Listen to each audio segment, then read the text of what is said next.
ล่นชิงช้าในท้องร่อง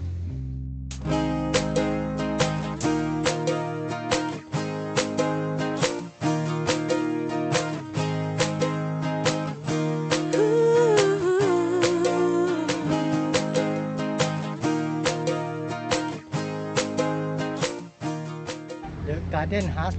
มากินข้าวก่อนเข้าบ้านนี้จะ4:30แล้วจะกินข้าวกันก่อน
ร้านอาหารแถวนี้แถวนครปฐมเนี่ย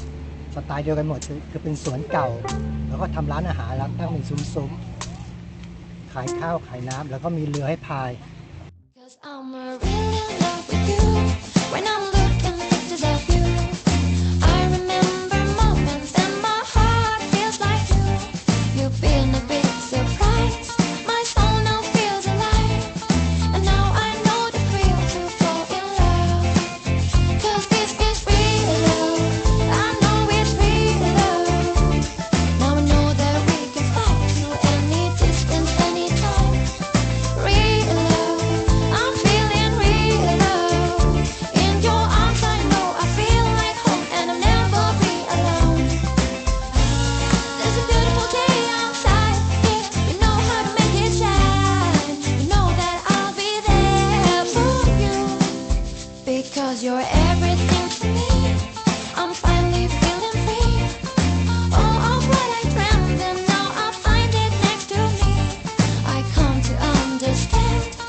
แล้วก็ต้องพายเรือเนาะ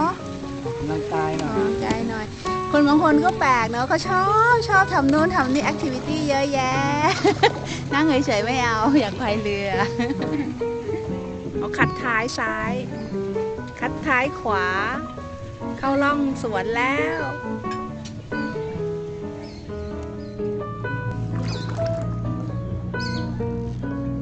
นี่ใช้วิธีเดาเอามั่วๆเลยนะในแผนไว้นี่เขาเลี้ยงไก่อยู่ตรงท้องร่องด้วยล่ะแล้วก็มีกรงไก่มีอะไรชิคเก้นไวร์กุ๊ก